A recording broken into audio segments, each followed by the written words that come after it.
नमस्कार दोस्तों, कैसे आप सब। आज काफ़ी दिनों के बाद इतना टाइम मिला है कि एक नए टूर पे चला जाए। तो अभी हम चल रहे हैं सिक्किम। 1800 किलोमीटर की जर्नी है जिसमें बहुत सारे कल्चरल डाइवर्सिटी आप हमें देखने को मिलेगी, बहुत सारी लैंग्वेज, बहुत सारे खाने पीने की चीज़ें बदलेंगी इस पूरे जर्नी में। क्योंकि अभी हम चल रहे हैं दिल्ली से सिक्किम की तरफ। तो वहाँ तक जाने में आपको बिहार भी मिलेगा, आपको बंगाल भी मिलेगा, उसके बाद आपको सिक्किम में नेपाली जो लैंग्वेज है, नेपाली जो कल्चर है वो भी देखने को मिलेगा। तो वीडियो को एंड तक देखिएगा जिससे आपको समझ में आए कि किस तरीके के रूट्स हैं और कहाँ पे आपको ठहरना चाहिए सिक्किम के रास्ते में, और सिक्किम में फिर आपको कौन कौन सी जगह हैं जहाँ पे आपको घूमना चाहिए, जहाँ पे आपकी अच्छी मेमोरी आपकी बन सकती है। तो वीडियो अगर आपको अच्छी लगती है तो चैनल को सब्सक्राइब करना, कमेंट करके बताना कि आपको वीडियो कैसी लगी।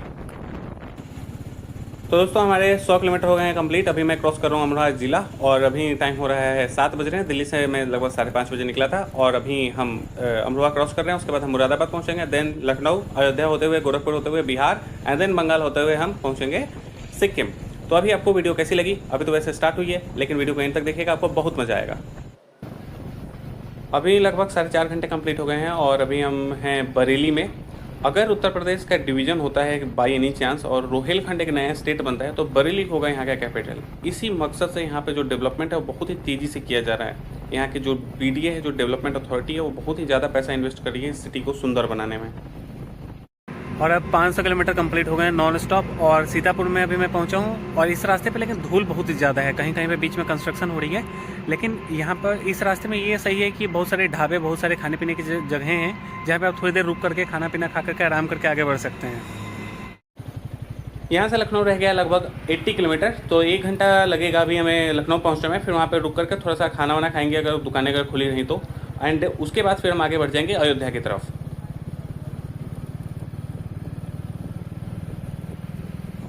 अभी सुबह के लगभग 6 बजने वाले हैं और अभी हम प्रवेश करने वाले हैं राम जी की नगरी अयोध्या में। तो अभी आप आसमान देख पा रहे होंगे कि खुलने लगा है लगभग, लेकिन अभी भी थोड़ा थोड़ा अभी अंधेरा है। लेकिन रोड पूरी खाली है, पूरा साफ़ सुथरा सा रोड है, पूरी क्लीन और पूरा खाली।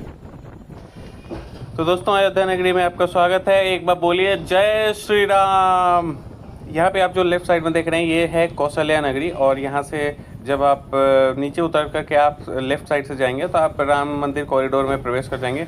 और यहाँ पे एंट्री के 5 द्वार हैं। एक तो यहीं पे है जो अभी आपने देखा, और एक है इसी रास्ते पे थोड़ा आगे जाएंगे तो लता मंगेशकर चौक, वहाँ से भी आप राम मंदिर जा सकते हैं। लता मंगेशकर चौक में ये है कि वहाँ पे थोड़ी सी ट्रैफिक रहती है पैदल जाने वालों की, और यहाँ पे ट्रैफिक रहती है बस से आने वाले लोगों की। यहाँ से बस से जो लोग आते हैं यहाँ पे उतरते हैं, फिर यहाँ से ऑटो वगैरह लेकर के लता मंगेशकर चौक जाते हैं, फिर वहाँ से राम मंदिर कॉरिडोर की सिक्योरिटी लाइन में लगते हैं।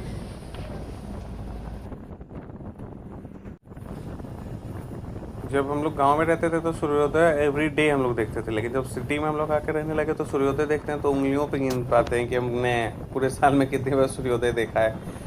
खैर, तो अभी सूर्योदय हो रहा है और अभी आसमान बिल्कुल साफ़ है, तो सूरज भगवान बिल्कुल क्लीन सामने दिख रहे हैं। बाकी अभी टाइम हो गया 6 बज रहे हैं लगभग, और थोड़ी देर में हम अभी गोरखपुर पहुँचेंगे। 800 किलोमीटर की जर्नी हमारी कंप्लीट हो गई है और मैं अभी हूँ गोरखपुर में, और अभी सुबह के 8:30 बज रहे हैं। बाकी यहाँ से दार्जिलिंग अभी लगभग 850 किलोमीटर ही रह रहा है। जितना अभी तक दिल्ली से कवर किए उतना ही और आगे भी जाना है। और सुबह के 8:30 बजे यहाँ पर बहुत ज़्यादा भी ट्रैफिक है नहीं, और मौसम भी अभी सही है, सब कुछ खुला हुआ है। बस ये है कि दार्जिलिंग में भी ऐसा ही रहे ताकि कंचनजंगा वहाँ से देखने में मतलब साफ़ तरीके से दिख पाए।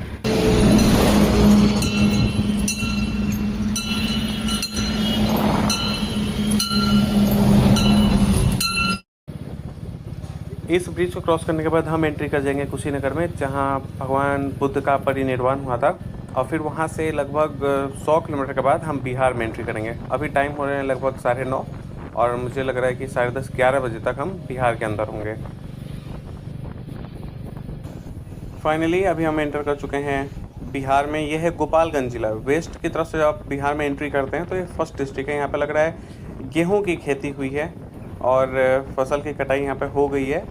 बाकी अभी जब हम इसी रास्ते पर आगे बढ़ेंगे, ये है NH 27, इसी रास्ते पर जब हम आगे बढ़ेंगे तो आएगा Muzaffarpur and then Darbhanga, and इसी रास्ते पर आगे बढ़ते हुए हमें पहुँचना है सिलीगुड़ी तक।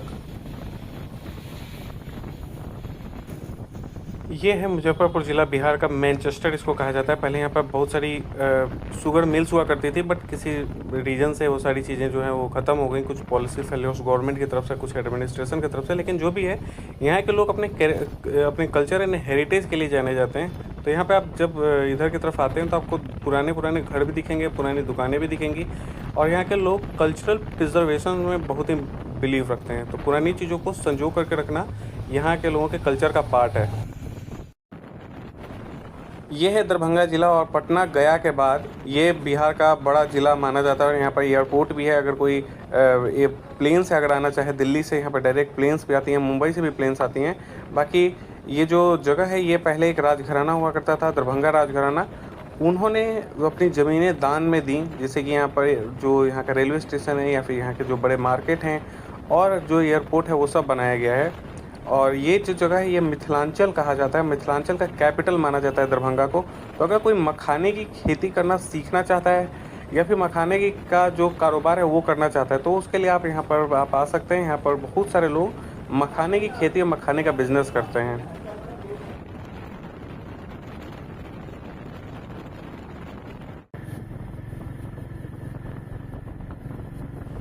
और बिहार का किशनगंज डिस्ट्रिक्ट जो बिहार का अंतिम ज़िला है उसको क्रॉस करने के बाद वेस्ट बंगाल में अभी हम एंटर कर चुके हैं, और ये है सिलीगुड़ी डिस्ट्रिक्ट। यहाँ पे जब हम अभी सीधे चलते रहेंगे तो सिलीगुड़ी हम पहुँचेंगे, सिलीगुड़ी सिटी में, एंड देन उसके बाद हम पहाड़ों पे चढ़ना स्टार्ट कर देंगे।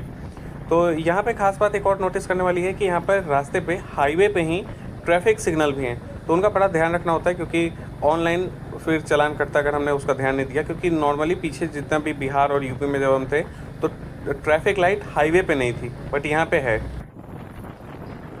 अभी लगभग 5 बजने वाले हैं और यहाँ पे ना बरसात स्टार्ट हो गई है, अभी बूंदें आने लगी हैं। बट मुझे लग रहा है अभी यहाँ सिलीगुड़ी में रुकना पड़ेगा, क्योंकि अभी पहाड़ों में चढ़ाना बरसात के समय में थोड़ा मुश्किल होगा।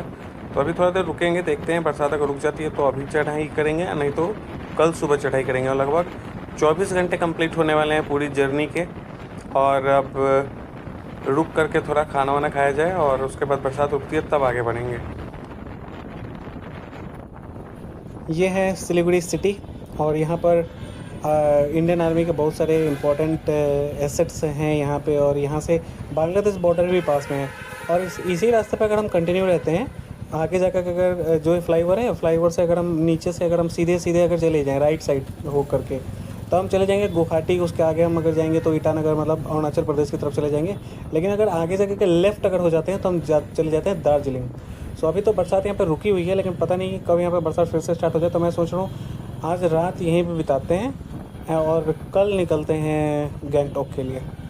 तो अभी कहीं पर देख करके सही जगह रुक जाते हैं, फिर आगे बढ़ेंगे।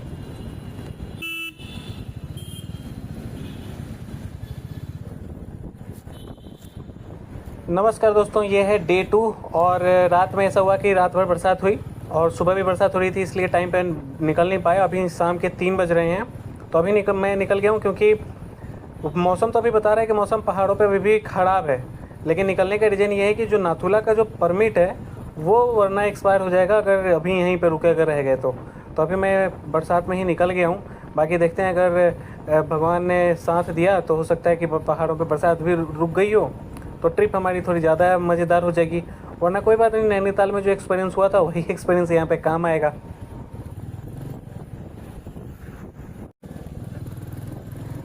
अभी फाइनली ये हम आ चुके हैं पहाड़ों पे, और अभी भी लेकिन वेस्ट बंगाल ही हैं, और शाम के अभी बज रहे हैं 5:30, और अभी बरसात यहाँ पर भी बहुत ही हल्की हल्की अभी फिर से स्टार्ट हो गई है। बाकी रोड पे थोड़ी ट्रैफिक भी नज़र आ रही है, क्योंकि आज सैटरडे का दिन है, तो बहुत सारे लोग अभी अपनी ट्रिप कुछ लोग कंप्लीट करके वापस भी लौट रहे हैं, लेकिन बहुत सारे लोग ट्रिप करने भी जा रहे हैं।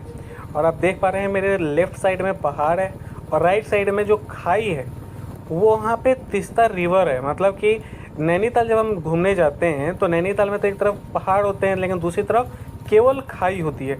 मगर यहाँ पे लेफ़्ट साइड में रिवर है, तीस्ता रिवर, जो बांग्लादेश की तरफ जाती है। तो अगर यहाँ पर अगर फिसले तो यहाँ पर कोई बचाने नहीं आने वाला है, कोई बचने का चांस नहीं है। तो यहाँ पर बहुत ही सावधानी से बाइक चलानी होती है, इसलिए थोड़ी स्लो और कंट्रोल में भी बाइक ड्राइव की जा रही है। बाकी आप सफ़र का आनंद लेते रहिए।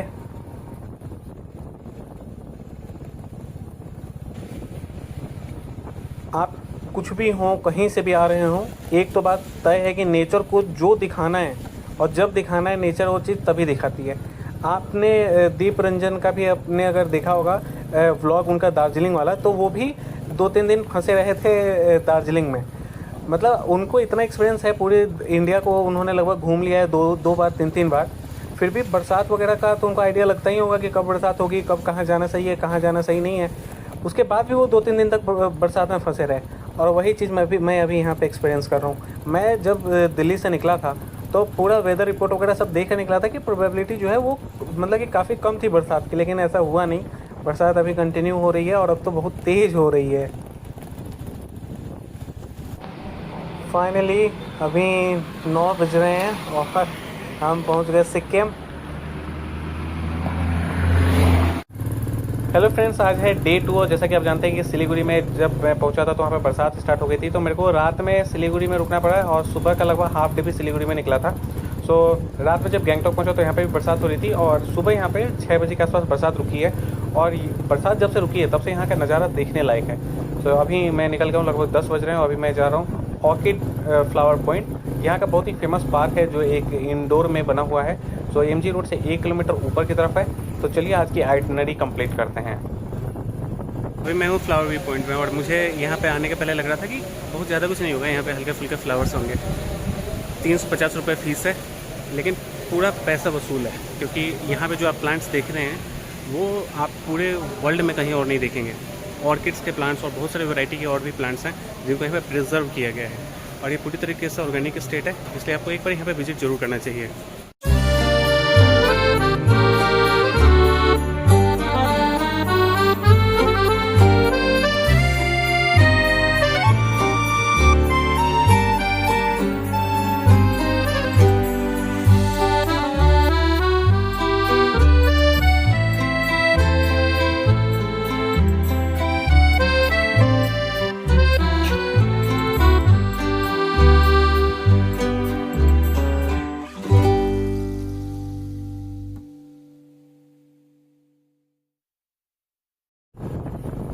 जिन लोगों ने कभी ऑर्गेनिक प्रोडक्ट के बारे में सुना नहीं होगा या जो लोग ऑर्गेनिक प्रोडक्ट के बारे में जानते नहीं हैं, मैं उन लोगों को बस ये बताना चाहता हूँ कि ऑर्गेनिक प्रोडक्ट का मतलब ये हुआ कि आप ऐसे समझो कि आपने एक कमिटमेंट करी कि आप कभी भी प्लास्टिक का कभी यूज नहीं करेंगे, और सिंगल यूज प्लास्टिक का तो यूज कभी करेंगे नहीं। और दूसरी चीज़ कि आप जिस भी चीज़ की खेती करते हैं उसमें कभी भी आप केमिकल फर्टिलाइजर्स का यूज नहीं करेंगे, ताकि जो सॉइल है उसकी क्वालिटी जो है वो डिग्रेड ना हो। यहाँ के गार्बेज बॉक्स में आप देखेंगे सिक्किम आने के बाद कि कोई भी ऐसा प्लास्टिक उसमें लोग नहीं डालते जो अननेसेसरी हो, मतलब कि कोई ऐसा सामान जो प्लास्टिक में ही आता है सिर्फ आपको उसी के रप्चर्स प्लास्टिक के फॉर्म में आपको गार्बेज बॉक्स में दिखेंगे। तो मतलब यहाँ पे इतना कम प्लास्टिक यूज किया जाता है, और खेतों में तो कोई भी किसी भी तरीके का केमिकल यूज होता ही नहीं है। तो यहाँ के लोगों ने इस चीज़ का खाली कमिटमेंट ही नहीं किया कि हम लंबे समय तक प्लास्टिक यूज करेंगे ही नहीं, यहाँ के लोगों ने कमिटमेंट के साथ उसको फॉलो भी किया है, उसको इम्प्लीमेंट किया अपनी डेली लाइफ में। तो यहाँ के गार्बेज बॉक्सेस में आपको पेपर के रप्चर्स आपको देखने को मिलते हैं, जूट के रप्चर्स आपको देखने को मिलते हैं, लेकिन प्लास्टिक आपको रेयर ऑफ द रेयरेस्ट ही देखने को मिलता है। तो यहाँ के लोगों ने केवल ये अपनी कंट्री में केवल ये एक मिसाल नहीं दी है, पूरी दुनिया में ये मिसाल है कि मास स्तर पर भी मतलब एक बहुत बड़ा ग्रुप, पूरे गांव, पूरा मोहल्ला ही नहीं, पूरा स्टेट ही इस मॉडल को फॉलो करेगा, और लोग यहाँ पे फॉलो कर भी रहे हैं। और इसी के साथ अभी हम चल रहे हैं गणेश टोक। यहाँ पे टेम्पल्स को टोक बोला जाता है, और जो भी यहाँ पे टेम्पल्स होते हैं वो मतलब कि उस इलाके के पहाड़ी के सबसे ऊंचे पॉइंट पे होते हैं। तो पहले हम गणेश टोक चलेंगे और उसके बाद हनुमान टोक चलेंगे। टेम्पल पे जब आप यहाँ पे आते हैं तो यहाँ पे गेट पे ही प्रसाद मिलता है। उसके बाद टेम्पल बहुत बड़ा एरिया में नहीं है, इसलिए तुरंत ही यहाँ पे पूजा करके नीचे उतरना होता है।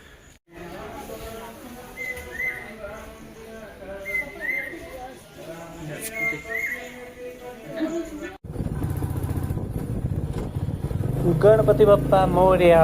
अब चलिए बजरंगबली के द्वार चलते हैं, और बजरंगबली यहाँ से 3.5 किलोमीटर ऊपर की तरफ है, और उस जगह का नाम है हनुमान टोक।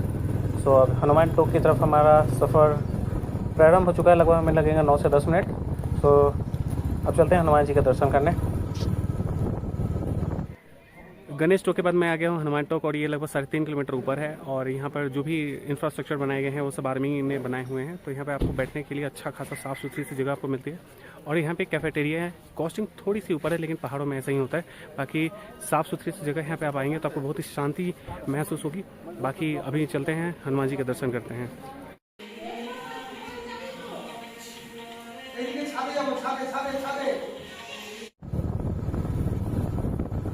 बजरंगबली की जय। तो अब बजरंगबली के दर्शन हो गए हैं और अब हम यहाँ से थोड़े डाउन हो रहे हैं और यहाँ से हम चल रहे हैं लगभग वापस गणेश टोक की तरफ, और गणेश टोक से लगभग 3 किलोमीटर और आगे हम जाएंगे तो आएगा ताशी व्यू पॉइंट।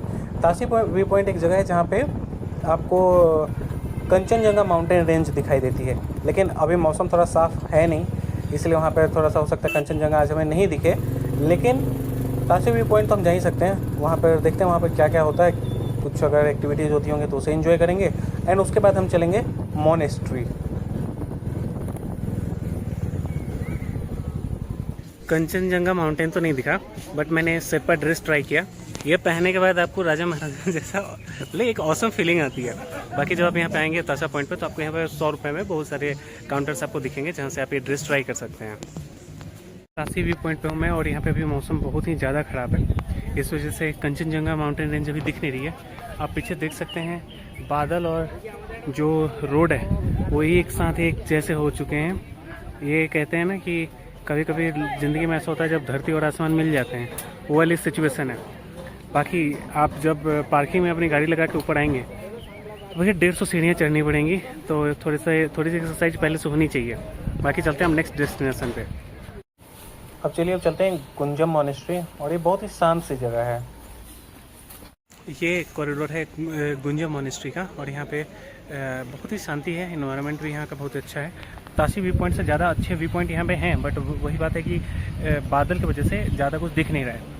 आप पीछे देख पाएंगे बहुत ही ज़्यादा ही अभी हेजी सा इन्वायरमेंट बना हुआ है, क्योंकि बरसात अभी थोड़ी देर पहले यहाँ पे रुकी है। बाकी इन्वायरमेंट को जो चाहिए आपको दिखाना, इन्वायरमेंट अपने टाइम पे वही दिखाएगा, चाहे कोई कितना भी स्ट्रेटेजी बना के टाइम बनाकर अपनी प्लानिंग बना करके आ जाए। जो नेचर को दिखाना है नेचर अपने टाइम पे ही दिखाएगा।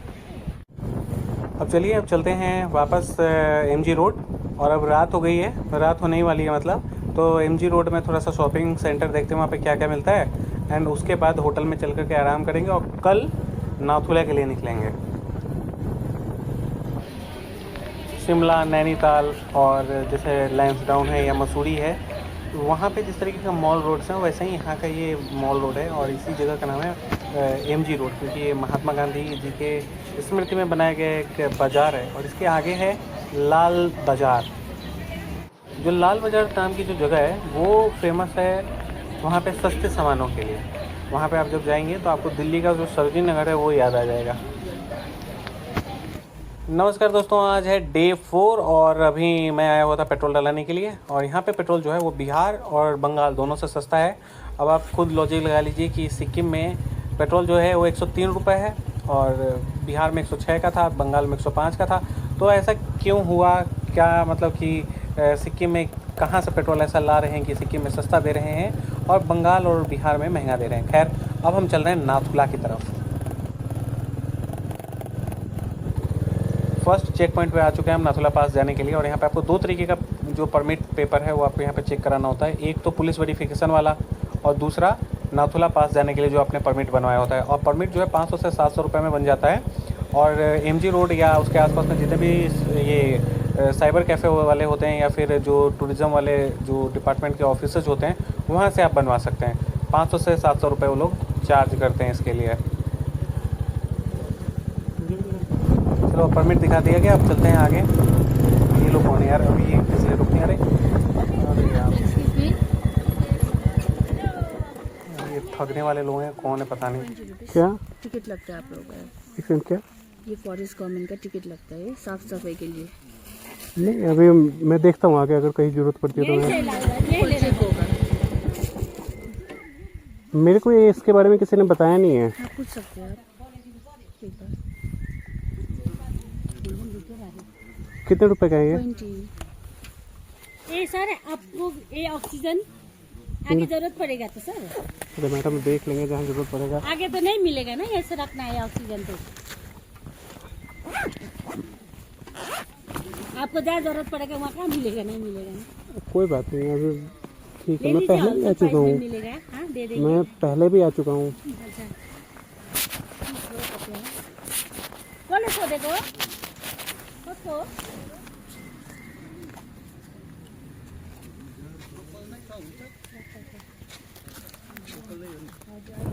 यार जो लोग ये सिक्किम के हैं या फिर जो लोग इस जगह पे आ चुके हैं, तो आप लोग बताने यार क्या ये 20 रुपये सही ले रहे हैं या फिर ये सिंडिकेट वाले हैं जो अननेसेसरी पैसा वसूल कर रहे होते हैं। और ये आंटी तो ऑक्सीजन ऐसे बेच रही हैं जैसे मैं माउंट एवरेस्ट पर चढ़ने जा रहा हूँ, पता नहीं कितना ऑक्सीजन कम हो जाएगा। भाई नाथुला पास में लोग रहते हैं भाई, वहाँ पे कैसे रह रहे हैं वो लोग।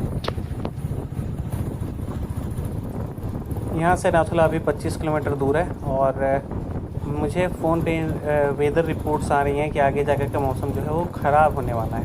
अब पता नहीं कि कितना ख़राब होने वाला है, लेकिन यहाँ के नज़ारे ऐसे हैं ना यार कि मन कर रहा है देखते ही रहें और फिर ब्लॉग जो है 3 घंटे 4 घंटे का बन जाएगा। बहुत ही सुंदर है। अगर आप यहाँ नहीं आएंगे तो खाली वीडियो देख करके आप अगर समझने की कोशिश करेंगे कि यहाँ का नज़ारा कैसा होगा, यहाँ का एक्सपीरियंस कैसा होगा, तो कहीं ना कहीं वो सारी चीज़ें अधूरी रह जाएंगी। आपको ये सारी जगहें और सारा एक्सपीरियंस यहाँ पे आ करके लेना चाहिए। यहाँ पे इस जगह को आकर के देख करके वो एक्सपीरियंस आपको लेना चाहिए।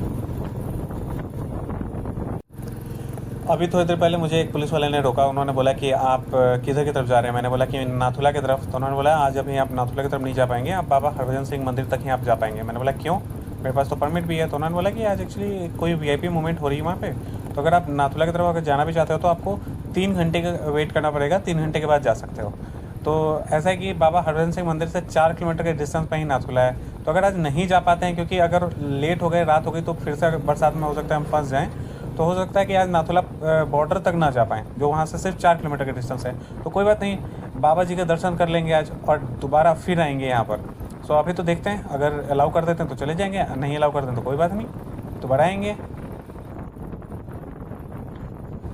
यहाँ पे कई जगहों पे बड़े बड़े पहाड़ ऐसे लटके पड़े हैं जैसा लग रहा है कि कभी भी लैंडस्लाइड हो गया और ये पूरे पहाड़ टूट करके रोड पे आ जाएंगे। लेकिन काफ़ी सारी जगहों पे रोड को जो काट करके BRO ने यहाँ पे रोड बनाई हुई है, इससे कनेक्टिविटी बहुत ही अच्छी हो गई है और रोड बहुत ही स्ट्रॉन्ग है। मतलब जो गैंगटॉक के नीचे जो हाईवेज़ हैं उनसे ज़्यादा बेटर क्वालिटी के यहाँ पे रोड है। यहाँ पे चलाने में भी कंफर्टेबल लग रहा है। और मेरे आगे 2-4 और भी बाइकर्स गए थे, और जब रुके हुए थे हम लोग एक जगह पे थोड़ा सा ब्रेकफास्ट वगैरह करने के लिए, चाय पीने के लिए, तो वो लोग भी बता रहे थे कि पूरे सिक्किम में जो BRO ने रोड बना रखी है वो ज़बरदस्त है। अभी मैंने एक चीज़ रियलाइज़ किया कि 5 नंबर का गियर लगाने के बाद भी ना पिकअप बाइक ले ही नहीं रही है। और अभी स्लोप भी वैसे मतलब बहुत ज़्यादा तो नहीं है, लेकिन स्लोप थोड़ा बहुत है। लेकिन 5 नंबर के गियर में भी कोई स्पीड इसमें आ नहीं रही है, 40 के ऊपर जा ही नहीं रही है। तो मैं एक जगह पर रुका हुआ था, वहाँ पर एक कार वाले आए, उन्होंने पूछा कि वो यहीं के सिक्किम के थे, तो उन्होंने पूछा क्या हो गया। मैंने बोला कि 5 नंबर के गियर में ये 40 के ऊपर जा ही नहीं रही है, पता नहीं क्या प्रॉब्लम हो गई है। तो उन्होंने बोला कि कोई बात नहीं, यहाँ पर एक्चुअली ठंड ज़्यादा है तो मोबिल और पेट्रोल दोनों ही थोड़े से जम जाते हैं, तो इस वजह से स्पीड और पिकअप यहाँ पर आपको नहीं मिलेगा। आप अभी 3 नंबर के गियर पर चलाते रहो और जब नीचे उतरोगे तो अपने आप पिकअप आने लगेगी। मैंने कहा चलो भाई ठीक है, वरना मुझे लग रहा था कि अगर कहीं कुछ गड़बड़ हो गया होगा तो यहाँ पर तो मैकेनिक भी नहीं मिलने वाले हैं, पता नहीं कैसे लेकर के जाएंगे फिर। लेकिन उन्होंने जो पॉजिटिव बात कही उसके बाद सब कुछ सही हो गया यार। और आपको मैं बताऊँ कि यहाँ का रोड, लोग, खाना पीना, इन्वायरमेंट सब मस्त है। यहाँ के लोगों से आप बात करेंगे वो लोग आपका दिल जीत जाएंगे। और ये मैं आ चुका हूँ यहाँ पर सांगो लेक, और यहाँ पे अगर आप चाहें तो आप यहाँ से स्नो जैकेट और बूट्स वगैरह ले सकते हैं स्नो में, अगर आप कुछ टाइम स्पेंड करना चाहते हैं तो। और याक पे अगर आप फ़ोटो खिंचवाना चाहते हैं तो यहाँ पर रुक करके फ़ोटोग्राफी आप करवा सकते हैं। 100 रुपये लगते हैं। जैकेट के लोग 200 रुपये लेते हैं, बूट के लोग 100 रुपये लेते हैं। जब आप नाथुला की तरफ आ रहे होंगे तो आप पहले सीधे नाथुला ही जाइएगा। सांगो लेक पे रुक करके फ़ोटोग्राफी वगैरह जो कराना है, चाहे यहाँ पे सांगो लेक में अगर आपको घूमना है तो वो वापस आते हुए करना चाहिए।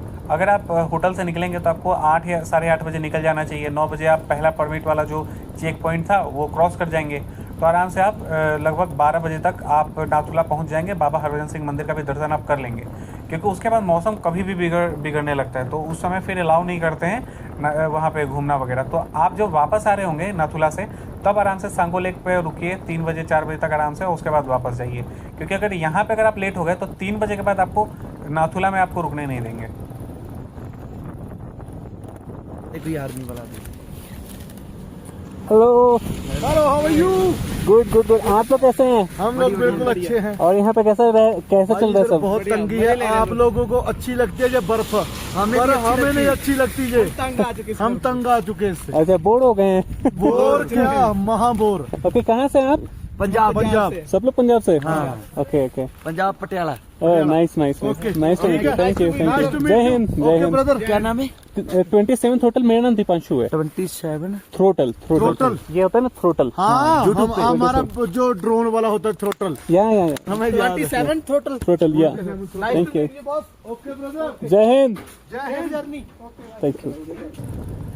यहाँ पे मैं अभी स्नो बूट और जैकेट ले रहा था, तो ये आर्मी वाले भैया लोग मुझे मिले अभी, और ये लोग बाकी लोग जब बोल रहे थे कि भाई आपके साथ सेल्फी ले लूँ, फ़ोटो ले लूँ, तो उन्हें मना कर दिया। मुझे नहीं पता क्यों मना किया, लेकिन उन्होंने मेरी जब गाड़ी नंबर देखी दिल्ली की, तो वो लोग खुद आ गए मेरे से बात करने, और बड़े अच्छे से बात किया। लेकिन वो थोड़ा लेट हो रहे थे, इसलिए जल्दी जल्दी चले गए। यहाँ के नज़ारे इतने ज़बरदस्त हैं कि जब आप यहाँ पे आएंगे तो आपको काफ़ी देर तक एक ही जगह पर रुक करके इन सारी जगहों को निहारने का मन करेगा। और एक कोई भी गाना आप लगा लीजिए गदर मूवी का, बॉर्डर मूवी का, जो शूट करता हो। इतना बेहतरीन लोकेशन है, इतनी बेहतरीन जगह है कि सारी वाइब मैच हो जाएगी।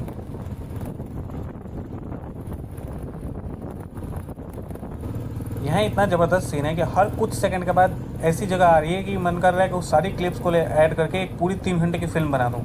लेकिन बात वही है कि लोग पूरा 3 घंटे देखेंगे नहीं, इसलिए मेरे को बहुत सारे कट्स लगाने पड़ेंगे। लेकिन जगह ऐसी है कि हर चप्पे चप्पे पर आपको मन करेगा कि इसे भी ऐड कर लूँ, इसे भी ऐड कर लूँ। वीडियो बड़ी लंबी होने वाली है, लेकिन जगह बहुत ही सुंदर है। यहाँ पे इतना पानी लगा हुआ है, लग रहा है जैसे यहाँ पे बरसात हुई है, लेकिन ये बरसात नहीं हुई है। ये जो साइड में आप देख पा रहे होंगे स्नोफॉल हुआ है, उसी का पानी जो है उस पर धूप पड़ रही है अभी, तो पानी पिघल करके रोड पे भी आ रहा है। अब बहुत ही जल्द अब हम पहुँचने वाले हैं बाबा हरभजन सिंह मंदिर। और आप सब जैसा कि जानते होंगे, बाबा हरभजन सिंह 22 वर्ष की एज में 1962 जो चाइना के साथ वॉर हुई थी, उसमें शहीद होने वाले सबसे कम एज के सैनिक थे। और उनकी आत्मा आज भी मानी जाती है कि हमारे बॉर्डर की रक्षा करती है। मैं इस लोकेशन को ना 10 में 100 दूंगा। आप इस लोकेशन को 10 में कितना देंगे ये बताइए। कमेंट करके आप बताइएगा कि आपको ये जगह कैसी लगी, ये लोकेशन कैसा लगा, ये नज़ारे आपको कैसे लग रहे हैं। और अगर आपने लद्दाख घूमा हुआ है तो आपको उससे कंपेयर नहीं करना है, लद्दाख से कंपेयर नहीं करना है। लद्दाख अलग चीज़ है, सिक्किम अलग चीज़ है। बट आपको कमेंट करके बताना है कि 10 में से आप कितना स्कोर देंगे इस लोकेशन को और इस वीडियो को भी।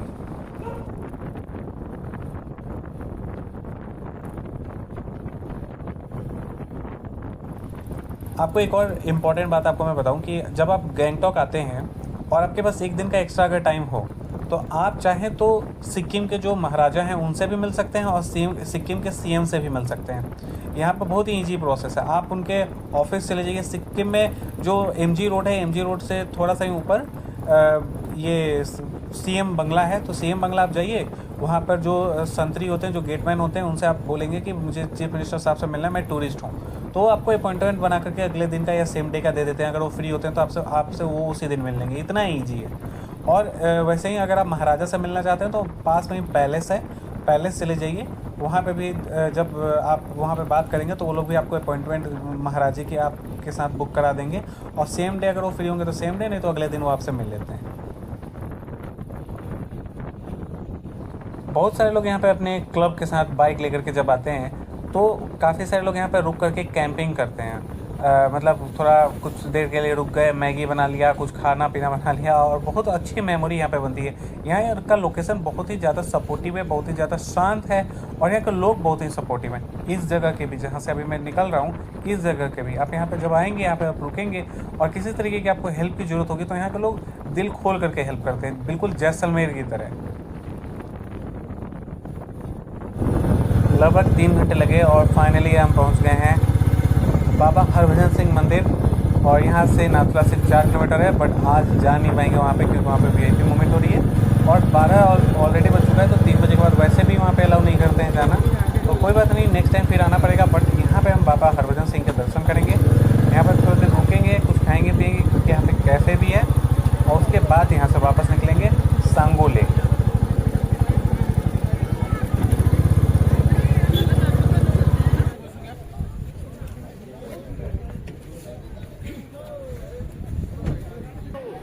यहाँ टेंपल के अंदर जाकर के वीडियोग्राफी करना मना है, इसलिए मैं आपको बाहर से ये सारी चीज़ें दिखा रहा हूँ। जब आप यहाँ पे आएंगे तो आपको यहाँ पे बहुत ही अच्छा एक्सपीरियंस होगा। इस माउंटेन के जस्ट पीछे चाइना है और इसी रास्ते पर सीधे जाने पर नाथुला पास, नाथुला जो बॉर्डर है हमारा, वो बॉर्डर है। यहाँ मंदिर के अंदर जो कैफ़े है, यहाँ पे सारी चीज़ें सस्ती हैं और लोगों ने बताया कि टेस्ट भी अच्छा है। बाबा हरभजन सिंह की जय। अब चलिए यहाँ से अब सीधे चलते हैं सांगो लेक। जिस रास्ते हम आए थे उसी रास्ते पर भी हमें जाना होगा। लगभग यहाँ से 1 घंटा की ड्राइव होगी हमारी और बीच में स्नो में रुक करके थोड़ी देर एंजॉय करेंगे एंड उसके बाद सांगो लेक घूम करके वापस गैंगटॉक चलेंगे एंड देन वापस दिल्ली चलेंगे।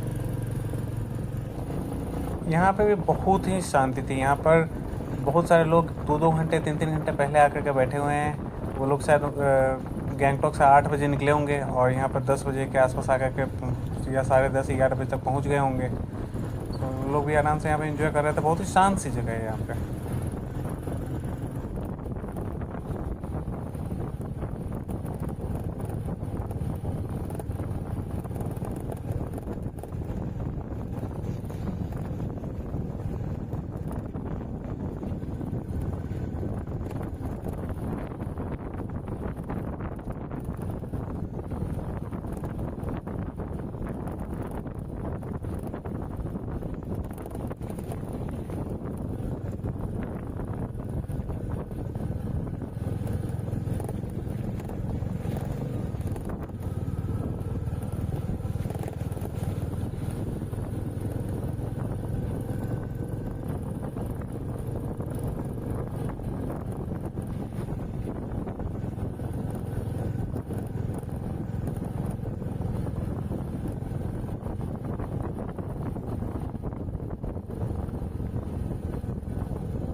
यार उस जगह पे ऐसा लग रहा था कि अगर टाइम और होता ना और वो लोग अलाउ करते तो वहाँ पे थोड़ी देर और बैठे रहते।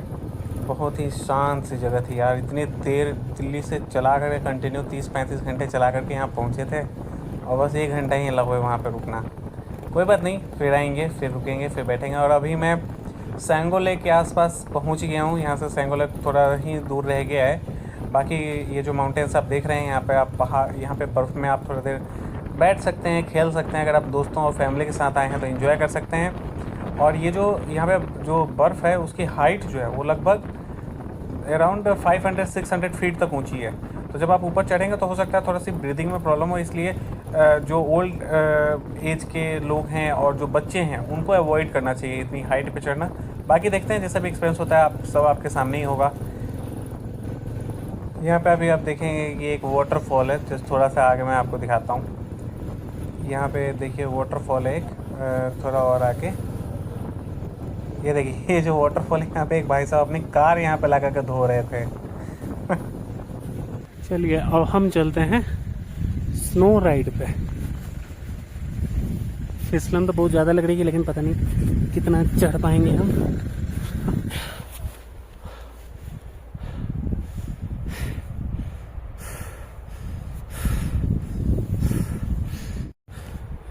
यहाँ पे ऑक्सीजन बहुत ही कम हो गया है।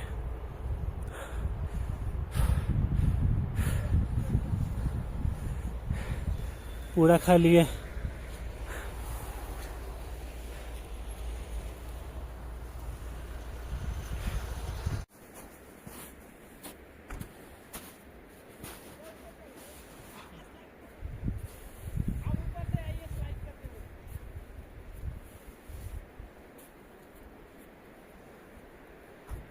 जय शिव शंकर। अब चलिए, अब चलते हैं सांगो लेक। और आप देख ही पा रहे होंगे सामने ही सांगो लेक है, बहुत ही पास में ही है। डाउन होकर के मैं बस राइट साइड की तरफ चलते जाना है और इसी रास्ते पे कंटिन्यू रहना है। सांगो लेक हमें मिल जाएगा। तो ये सामने के नज़ारे देखिए कितने शानदार हैं। और ये ऐसी जगह मैं फिर से रिपीट कर रहा हूँ कि आप आएंगे तो देखते ही रहेंगे, देखते ही रहेंगे, देखते ही रहेंगे। इतनी सुकून भरी और शांति भरी ये जगह है कि आपको यहाँ से जाने का मन ही नहीं करेगा। लेकिन फिर भी बात वही है कि एक शहर से निकलेंगे तभी तो दूसरे शहर पहुँचेंगे, इसलिए जाना तो पड़ेगा ही। तो चलिए सांगो लेक देखते हैं एंड देन उसके बाद पहुंचेंगे वापस दिल्ली।